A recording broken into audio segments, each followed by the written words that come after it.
Hello, this is Druid, and in today's video we're going to take a look at all the different classes in World of Warcraft Classic. Playing in Classic WoW probably means you will put a lot of time into one character. The leveling process is way slower, so it's not as easy to reroll as in Retail WoW. Therefore, it's quite important to put a lot of thought into which class you would like to play in Classic WoW. I would like to help you a bit by sharing my views and thoughts on each class so you can make an educated decision on which class you would like to play. In today's video we will start with the Druid, the Hunter and the Mage. First off is the Druid. Let's first take a look at what Blizzard had to say themselves on their old original website. On their website we can read: Druids are the keepers of the world and masters of nature with a diverse array of abilities. They are powerful healers, capable of curing poisons and raising fallen comrades in the thick of the battle. Druids also command nature's wrath, calling down ranged blasts of energy, summoning swarms of insects, or entangling their foes in the earth. But Druids are also masters of the wild, able to shapeshift into a great bear, cat, or even a sea lion, gaining their powers in combat or travel. Druids are a diverse class with a variety of playstyles, capable of filling any role. Apart from that, they also state that the type of class the Druid is either a hybrid or a primary healer. Also in the comments you can see they are an excellent solo class and excellent healers. Now let's focus on healing. You can see primary healer, excellent healers. That already tells us that in the early design philosophies of Blizzard, the Druids were supposed to be endgame healers. With that being said, let's take a look at the different talent trees. The Druid is the only of the hybrids which can do 4 things. They can do melee DPS, they can do ranged DPS, they can tank, or they can heal. Each different spec uses a different animal form. For example, the bear is a tank form. It uses rage, which builds up by getting damage or dealing damage. It works somewhat like a warrior, but it's slower paced. The DPS form for melee is the cat, which uses energy just like the rogue. It replenishes fast and it serves for fast-paced combat. The normal form is used to play as a healer. It uses mana, just like all the other healers. It's the only form which shows the gear of the Druid, so that's kind of interesting.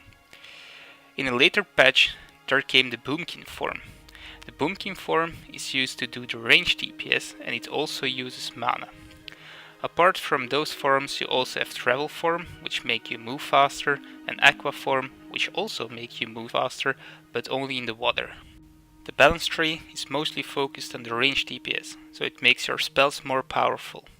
One big downside from the balance tree, however, is that you go out of mana really fast, and that's one of the main reasons this talent tree is almost never used in the entirety of vanilla World of Warcraft. It's somewhat used in PvP though. This is also the reason they call balanced druids Oomkins. The next talent tree focuses on the feral combat, which means it improves your bear form and it improves your cat form, so it can either be used to tank or to deal more damage or be some kind of hybrid. It's the most used tree while leveling up your druid. The last tree is focused around healing and is the most used tree in endgame content. Druids are often considered to be fast levelers. This isn't because they have high damage, it's mostly because they have a travel form, which makes them go faster, and they also have improved cat form, which can even be talented in at level 20. Druids are not as fast as a hunter, or not even as fast as a warlock in my opinion, because they cannot take higher level mobs in more than a one-on-one situation. Because of bear form, heals and decent DPS in cat form, they can however take a one-on-one situation with quite a higher level mob. Stealth also helps while leveling, especially on a PvP server. A hunter, however, can take about 3 mobs, while the druid can only take 1 most of the time. It's especially the travel form which helps with the leveling speed. Only 1 race at each faction can be a druid. For Alliance it are the Night Elves, for Horde it are the Tauren. It is probably the least played class in vanilla World of Warcraft. This is most likely because they are considered to be the weakest of all classes. This because most roles are not considered to be viable in endgame raiding, and it's probably the worst healer. As I said before, the endgame of the Druid really focuses on healing. They primarily use slow, big heals like Healing Touch. They often use different ranks of Healing Touch and only Healing Touch. It can be quite hard to land those healing touches with all the fast heals going around from the paladin and the priest. They also have a lot of healing over time spells, but those overlap with other druids, so only one druid in a raid will be allowed to use them. A big selling point of the druids is probably the combat resurrection. They are the only class in the game which can resurrect people while in combat. This also might make them a little bit worse in 5-mans because they don't have a normal resurrection spell. Another selling point of the druid is the Innervate spell, but most of the time they have to put it on priests because they can do a lot more with the extra mana than the druid can. Because raids only often take a few druids and not many people play a druid, they are quite easy to gear up fast.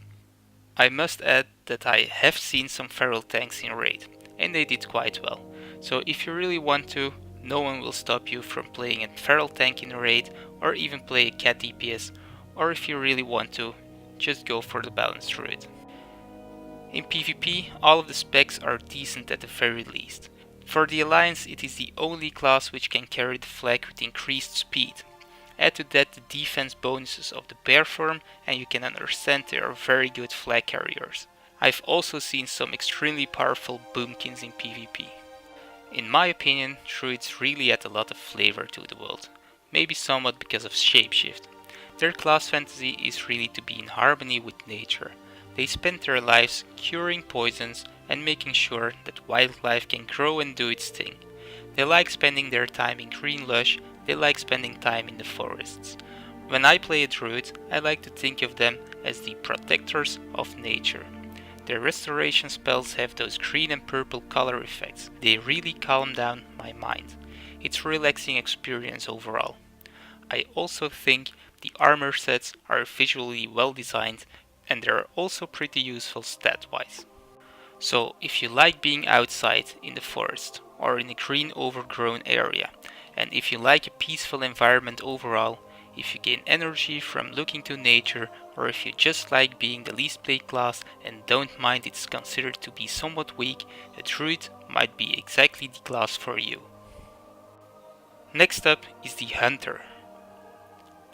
Let's first take a look to what Blizzard wrote about them on their original website. Hunters are deadly marksmen, capable of bringing their enemies down from a distance with bows or rifles. Skilled survivalists. They can track enemies or lay traps to damage and entrap their foes. Hunters also possess a primal connection to the beasts of Azeroth, capable of taming and training them to keep as loyal guardians. Wearing light to medium armor, hunters can also dual-wield weapons in combat, fighting beside their pets in battle. Furthermore, they type hunters to be ranged physical damage dealers. And they also said in the comments they are excellent for those who like to solo play with pets. Hunters are a pure DPS class. When we take a look at the talent trees, we can see that Beast Mastery focuses on improving the pet. This is quite important while leveling, because as long as the pet is alive, you probably won't die either. The next talent tree is Marksmanship. Marksmanship is mostly tuned towards ranged DPS and is the most used spec during raiding. Survival is the last tree. Survival is a little bit special because originally it was supposed to be a melee spec, but then in a patch they changed it, so now it's more like a trap/PvP oriented spec. It got strong in Naxxramas though. As I said before, hunters are probably the fastest and the easiest class to level. They're pet tanks for them, so they basically have the health pool of 2 characters. They can also do damage without even having mana, just by auto-shooting. Hunters can take out several mobs above their level at the same time. Hunters have a lot of unique abilities which add a lot of flavor to the class. First of all, you have their pets. With their pets comes a lot of abilities, like training the pet, feeding the pet, and taming other pets to gain abilities. By feeding the pet gains loyalty levels. The more you feed it, the more loyal it gets to you.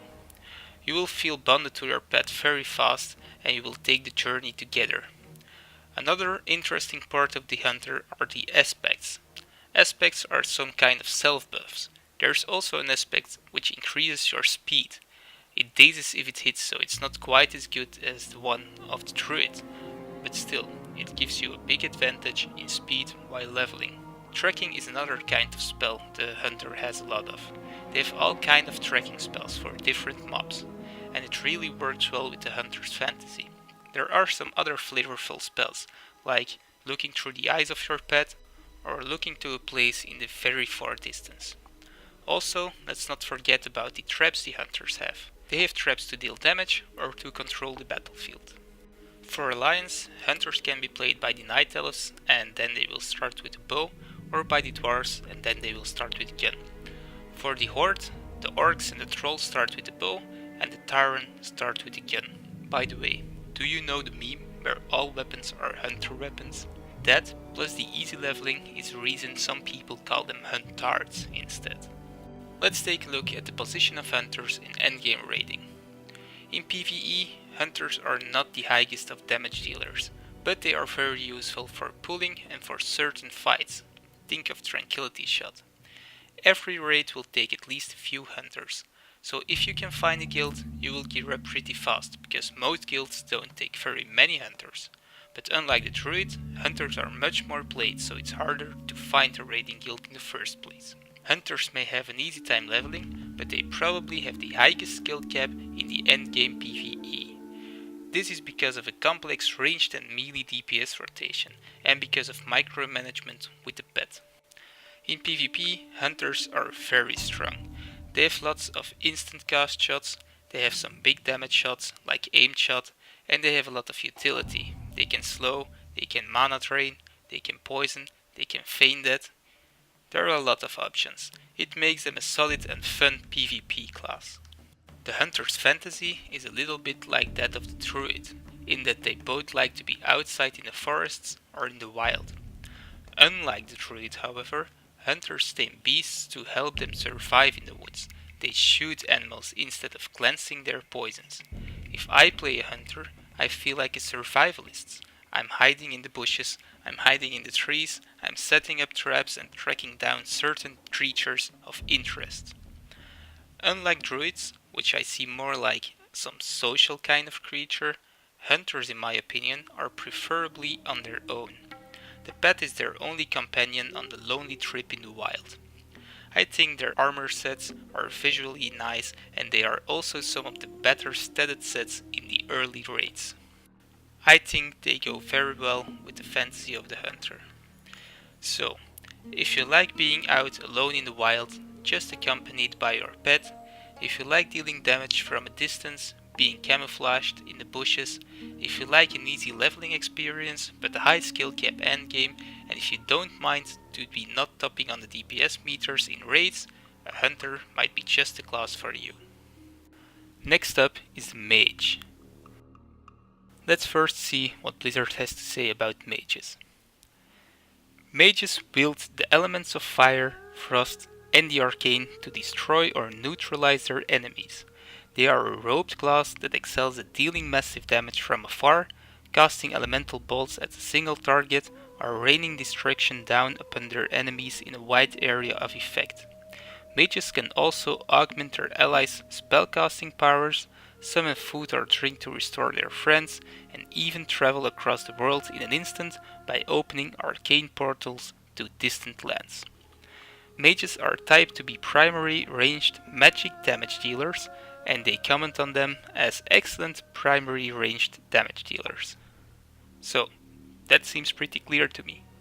Mages are another pure DPS class, this time focused around tearing down their enemies with different schools of spells. Now, if you take a look at the talent trees, we can see that Arcane is focused on high damage and high mana cost. Arcane in itself isn't used very much, but there are some nice talents in Arcane. For example, Presence of Mind, which is used by the Pyro mages. Presence of Mind makes every cast of the mage an instant cast, and Pyroblast is a huge ball of fire with a 6-second cast. In PvP, this can be very fun. For example, you can start casting a 6-second Pyroblast and follow it up with an instant Pyroblast, which will kill most players in a few seconds. Most of the time though, Arcane is used as a filler spec. The second one is Fire. Fire is quite easy.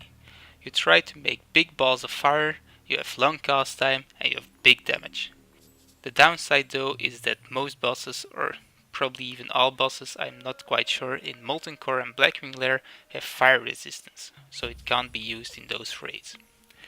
The last spec is Frost, and that's the most used spec of the mages, mainly because Arcane costs too much mana and fire is resisted. Now Frost has a lot of interesting things. In Frost you can freeze your target to death with lots of control and is the most used spec in PvP as well. Mages have quite a decent time leveling. They are mana intensive but can make their own food and drinks. They can go to the AoE leveling route with the Frost spec to farm a large group of mobs with Blizzard, or they can go more single target damage while leveling with Frost or Fire. Either way, they will have to drink after each and every pull. Some people think the slow pace of the mage is annoying, but I find it quite relaxing, drinking and eating on a sunny grassland or a forest floor before pulling a new mob. It feels like picnicking a little bit. Mages really are the masters of magic.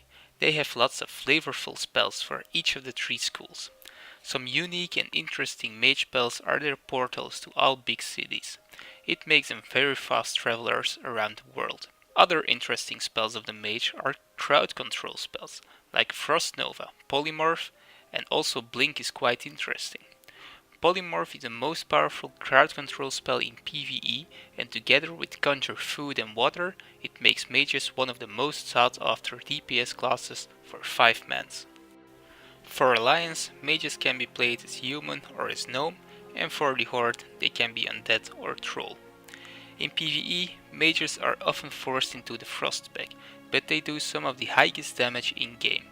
Raids will often take at least 5 mages, as they can compete for the top DPS spot. Apart from spamming Frostbolt, they are also able to decurse, making them very valuable overall. In PvP, mages are very well placed as well. All specs are useful for PvP, especially Pomparo and Frost are very strong. Pomparo makes for some very enjoyable PvP videos. The fantasy of the mage for me is very different for each school of magic. As a Frost mage, you control your enemies by slowing them, freezing them, basically making them unable to get to you. For me personally, Frost is the least interesting fantasy, but I get that a lot of people like it. Fire to me is a very dangerous, extremely powerful mage, who throws big balls of fire to anyone who's daring to come close. I might be inspired a bit by Big Blue Dress though. Arcane has the richest fantasy in my opinion. I see Arcane mages as highly intellectual mages, some even on the edge of madness. They spend lots and lots of time in libraries, reading about magic, trying to learn as much as possible. Because of all their knowledge, they also learn how to live longer. In my mind, they are often 1,000 years old, and therefore they gathered much more knowledge about magic than any other kind of mage. When they go out in battle, they try to outsmart their opponent. They don't necessarily need to fight if they can solve it by bringing up some genius plan. Arcane mages are often alone in their tower, studying magic and feeling perfectly fine being alone most of the time. It brings peace to their minds. So, if you like being the intellectual spellcaster, if you like learning about all schools of magic, and if you like controlling the battlefield with frost spells or burn enemies to the ground, or maybe if you just like to top the DPS meters, a mage might be just the class for you. That's all for today, I hope you enjoyed it, and next time we will take a look at the paladin, the priest and the rogue. If you like what you saw, please leave a thumbs up and don't forget to click that subscribe button. I hope to see you the next time and have a nice day.